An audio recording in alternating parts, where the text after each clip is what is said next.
हर खबर पर होगी आपकी पकड़। डाउनलोड कीजिए एबीपी लाइव ऐप।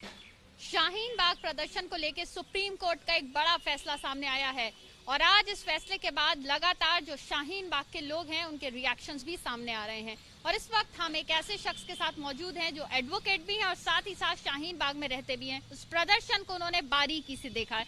इस वक्त हमारे साथ मौजूद हैं एडवोकेट मुजीबुर रहमान साहब। सर, ये बताइए किस तरह से सुप्रीम कोर्ट के फैसले को देखते हैं आप?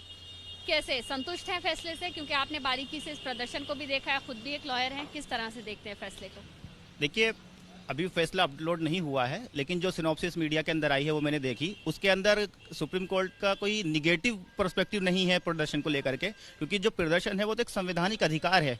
उसको अगर आप देखें तो रामलीला जो कांड हुआ था 2012 में, उसमें सुप्रीम कोर्ट ने सीधा कहा था कि कोई भी एग्जीक्यूटिव ऑर्डर या कोई भी लेजिस्लेटिव एक्ट जो है ये प्रदर्शन के अधिकार को हनन नहीं कर सकता, उसे खत्म नहीं कर सकता है। तो आज ये जहां तक कि हमें संविधान ने अधिकार दिया था, तो आज तक इसके ऊपर कोई गाइडलाइंस नहीं बनी लेकर के कि भाई किस तरीके से प्रदर्शन हो। प्रदर्शन तो होगा क्योंकि डेमोक्रेसी का फंडामेंटल राइट है ये, और डेमोक्रेसी डिपेंड इसी चीज पे होती है। तो अब हमें क्या चाहिए कि इस चीज को एक अपॉर्चुनिटी की तरह सरकार को लेना चाहिए। लेकिन सर, आपकी बात बीच में रोकना चाहूंगी, इसलिए रोकना चाहूंगी क्योंकि सुप्रीम कोर्ट ने यह भी कहा है कि प्रदर्शन संवैधानिक अधिकार है, लेकिन एक सीमा में रहते हुए प्रदर्शन होना चाहिए। तो इस पर क्या कह रहे हैं? जी, मैं बिल्कुल यही कहूंगा कि ये सीमा कौन तय करेगा, इसके ऊपर एक अपॉर्चुनिटी की तरह लेना चाहिए। जहां आज तक इसको लेकर के कोई गाइडलाइंस नहीं बनी थी, तो एक गाइडलाइंस बननी चाहिए और वो सबके ऊपर जो है बराबरी के साथ लागू होनी चाहिए। चाहे वो कोई पॉलिटिकल पार्टी हो, रिलीजियस गैदरिंग्स हो, या किसी भी तरीके के जब लोग खड़े होते हैं सड़कों पर जुल्म के खिलाफ या कोई काले कानून के खिलाफ या अपनी जो उनके अधिकार मारे जाते हैं, अपने अधिकारों के लिए लड़ते हैं, तो एक अधिकार इसे एक अपॉर्चुनिटी की तरह लेकर के गाइडलाइंस बनाए जाए और वो सबके ऊपर इम्प्लीकेट हों। गाइडलाइंस की आप बात कर रहे हैं, लेकिन एक और सवाल आपसे यहीं ये खड़ा होता है कि प्रदर्शन जो था वो सड़क पे था, जिसकी वजह से रोज हजारों लोगों का रास्ता रुकता था, हजारों लोग जो थे इससे उनके ऊपर असर पड़ता था।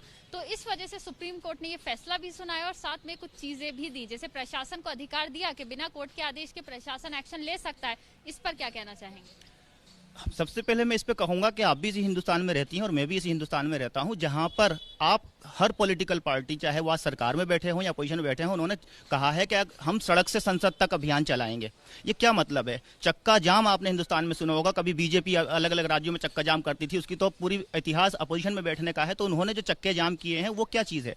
वो उन्होंने उस संवैधानिक चीज़ का इस्तेमाल किया जो आर्टिकल 19 ने हमें दिया है। तो आज अगर वो सरकार में बैठे हुए हैं तो उस अधिकार को नहीं हनन कर सकते। अगर सरकार को अगर कह दिया गया है कि आप इसके ऊपर ऑर्डर लें, तो हमें 2012 का सुप्रीम कोर्ट का एक ऑर्डर भी देखना चाहिए। उसमें यह है कि कोई एग्जीक्यूटिव ऑर्डर इस अधिकार का हनन नहीं कर सकता। You can make the guidelines. अब गाइडलाइंस बनाइए उस चीज के लेकर के कि कैसे होना है, होके रहेगा, संवैधानिक अधिकार है और होना चाहिए। अगर लोग नहीं खड़े हो रहे हैं तो समझ लीजिए डेमोक्रेसी मर चुकी है। तो कैसे हो, उसके लिए बैठ करके सरकार को गाइडलाइंस बनानी चाहिए और वो सबके ऊपर इम्प्लीकेट हो, चाहे वो शाहीन बाग का प्रदर्शन हो या भाजपा की रैली हो या कांग्रेस की रैली हो। सरकार से गाइडलाइंस की मांग आप कर रहे हैं, बात ठीक है आपकी, लेकिन जो सड़क पे प्रदर्शन करने की बात थी, जिसपे सुप्रीम कोर्ट की टिप्पणी भी आई है, उसके बारे में क्या कहना चाहिए? मैं इन्हीं के बारे में कह रहा हूँ। गाइडलाइन हो कि सड़क पे ना हो तो सरकार की जिम्मेदारी है कि जगह मुहैया कराए, सरकार की जिम्मेदारी है कि उनको सुरक्षा मुहैया कराए। ये थोड़ी कि प्रदर्शनकारी किसी मैदान में पर्सनल जगह पे बैठे हैं, कोई पत्थरबाज आके मार के चले जाए, तो जिम्मेदारी किसकी है? अगर संविधान ने अधिकार दिया है आर्टिकल 19 में कि आप अधिकार लड़ो अपने अधिकारों के लिए, तो उन बैठे हुए लोगों की जिम्मेदारी किसकी है प्रोटेक्शन की? जिम्मेदारी नहीं, जिम्मेदारी नहीं है। स्वागत करते हैं सुप्रीम कोर्ट के इस फैसले का। स्वागत किया, हम तो फैसला है मानेंगे। अगर इसमें कोई हमें स्क्रूटनी दिखाई देगी तो हम सुप्रीम कोर्ट में अपील में भी जाएंगे, जो भी हमें करना होगा हम उसके लिए देखेंगे। लेकिन सुप्रीम कोर्ट का फैसला है, सबको मानना होगा। यही तो हम संविधान की, हम यही तो शपथ खाते हैं। सुप्रीम कोर्ट का फैसला है, ये मानना होगा। इस तरह के अल्फाज हैं मुजीबुर रहमान साहब के, जिन्होंने बारीकी से इस प्रदर्शन को भी देखा और साथ ही साथ कुछ लीगल मैटर्स भी हैंडल किए शाहीन बाग के लोगों के। कैमरा पर्सन जितेंद्र सिंह के साथ मदीहा खान, एबीपी न्यूज़ दिल्ली।